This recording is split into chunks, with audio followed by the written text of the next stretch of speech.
Balitang El Pirata. Magandang umaga mga El Pirata. Ang laman ng ating balita ngayon ay tungkol sa mga event na naganap noong taong 1755 to 1877. Ang event na naganap noong 1755 ay ang Samuel Johnson Dictionary Standardized English Spelling. Ito ang diksyonary na lathala sa London noong 1755. Ito'y prinsipyo ng ibabaw sa English lexicography ng higit sa 100. Ang Dictionary of the English Language kasama ang history ng lengguwahe, gramatika at isang malawak na listahan ng mga salita na kumakatawan sa pangunahing pangkalahatang vocabulary. Johnson's accomplishment ay makapagbigay na sa English language ang diksyonaryong naglalaman ng mga kasanayan at kapangyarihang intelektual na nananaig ang mga ideya at mapagkukunan at may mahusay na magagamit na mga diskarte ng European lexicography. Ang diksyonaryong ito ay umabot ng 9 years bago matapos ni Johnson. Ito ay 18 inches ang taas na naglalaman ng 43,773 na entries na mga kahulugan. Itong diksyonary nito ay kahit hindi mo basahin ay magagamit mo pa rin naman siyang patungan kung di mo maabot ang mga matataas na cabinet sa library. Samuel Johnson o Dr. Johnson ay pinanganak noong September 18, 1709 sa Lichfield, Staffordshire sa England. Namatay siya noong December 13, 1784 sa London sa edad na 75 years old. Siya ay isang English critic, biographer, essayist, poet at lexicographer. At siya ay nakilala bilang isang pinakadakilang figura ng 18 siglo ng buhay at liham. Ngayon, atin na mga alamin ang mga kaganapang nangyari noong taong 1802 hanggang 1824 sa ating kasamang El Pirata na si Abby Atienza. Good morning to you, Jenny, and to all the El Paras. In 1802 to 1824, there was a tree event that happened. In 1802, the Library of Congress were established, and the invention of carbon arc lamp. While in 1824, the Persistence of Vision were published. The Library of Congress, or LC, is a research library that officially serves the United States Congress, and it is a de facto national library in the United States. It is the oldest federal cultural institution in the United States. The library is housed in 3 buildings in Capitol Hill in Washington, D.C. It also maintains a conservation center in February, Virginia.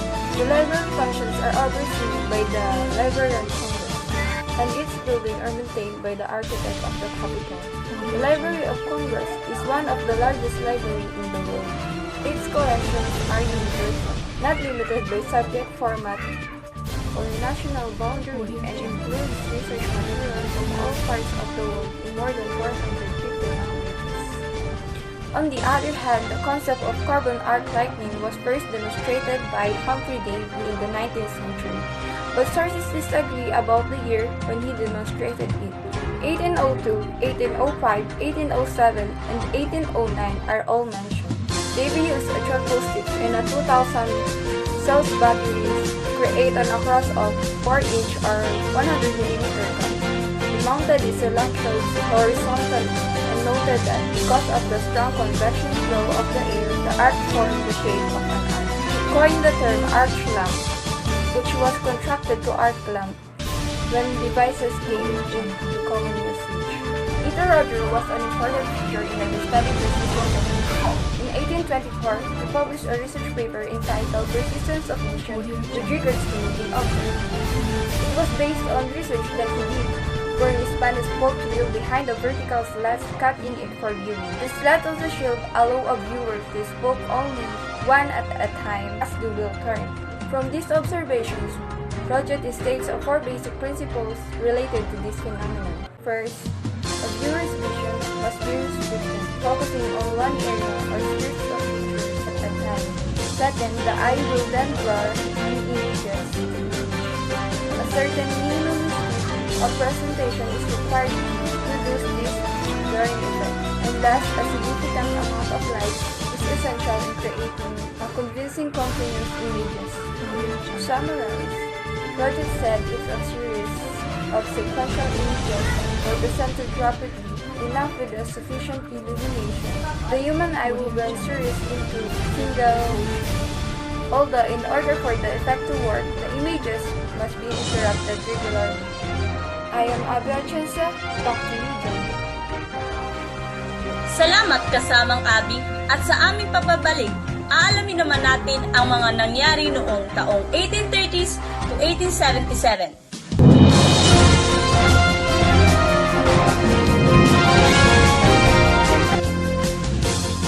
Tayo nagbalik na naman, mga kasamang El Pirata.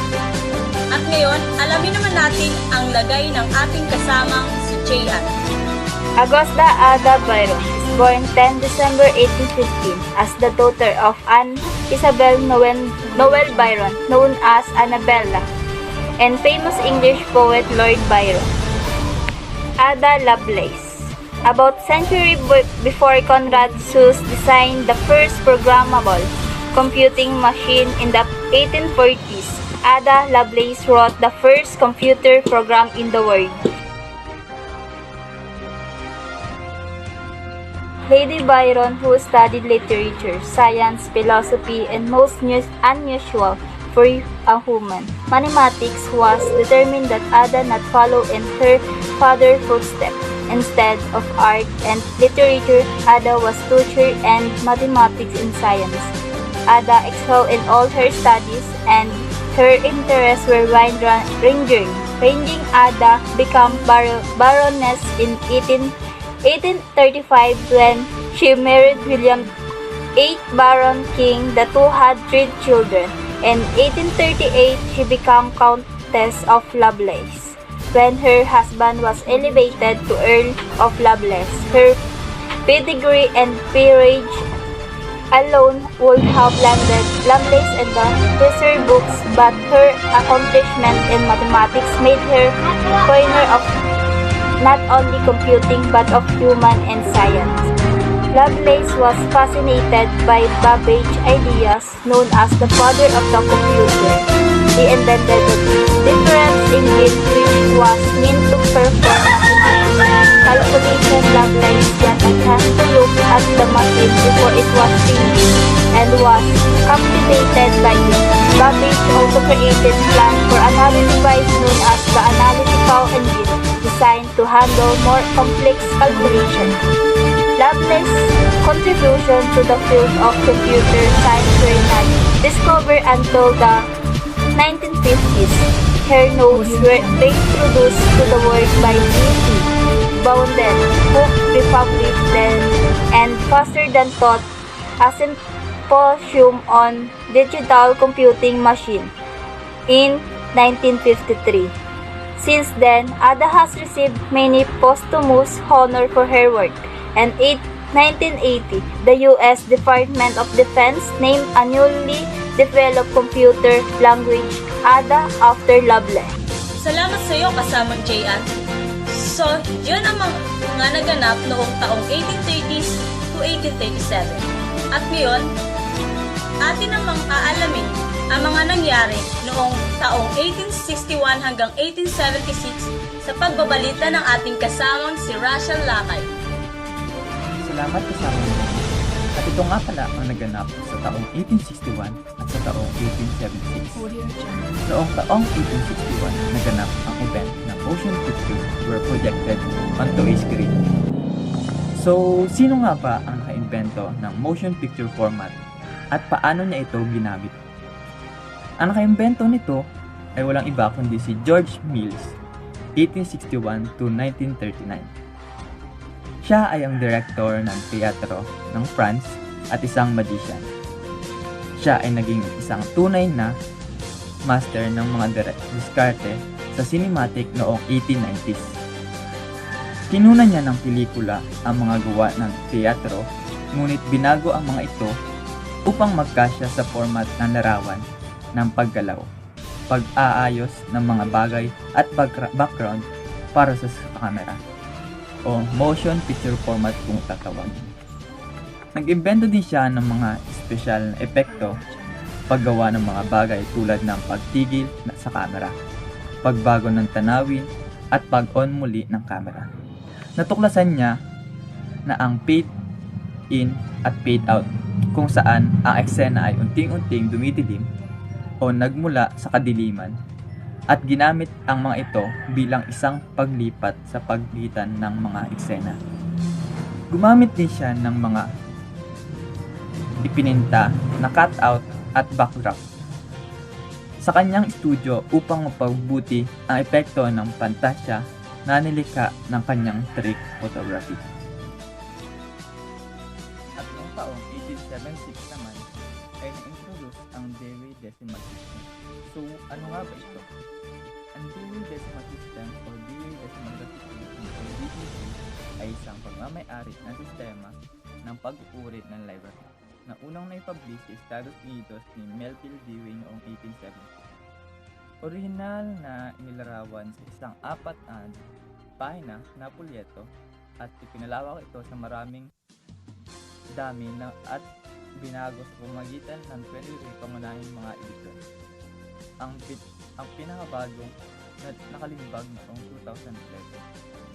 Nagamit din ito sa isang pinaikling version na angkop para sa maliit na mga aklatan. Ang OCLC o Online Computer Library Center, isang kooperasyong hindi kumikita na nagsisilbi sa mga aklatan.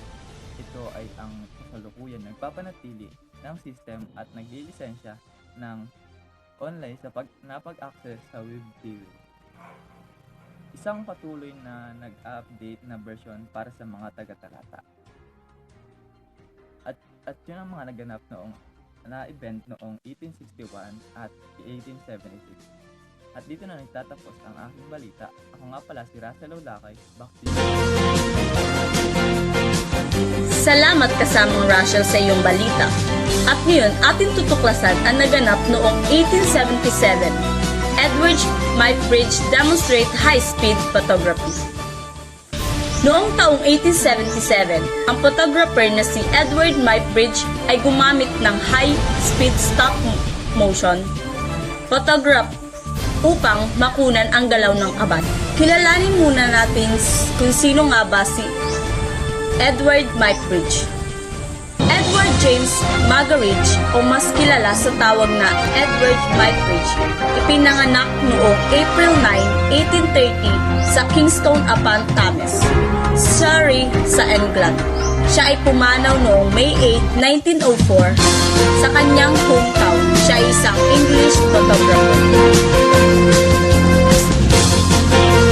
Edward James Muggeridge, inadak ang pangalang Edward Muybridge sa paniniwalang ito ang original na Anglo-Saxon form ng kanyang pangalan. Nanirahan siya sa US bilang isang binata, ngunit nanatiling nakakubli hanggang 1868 nang ang kanyang malaking larawan ng Yosemite Valley, California ay nagpasikat sa kanya sa buong mundo. Ang eksperimento ni Muybridge ay nagsimula noong 1872 nung tinanggap siya ng magnate ng Riles na si Leland Stanford upang patunayan na sa isang saglit ay lumilipad sa ere ang kabayo.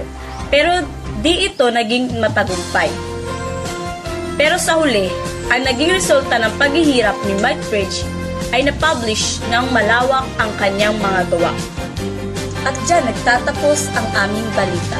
Salamat sa ating mga kasamang El Pirata na sina Abby Atienza, J. Manungsong, Rachel Lakay, Carlos Sadicon at ang inyong lingkod, Jenny Macoha. At ito ang Balitang El Pirata.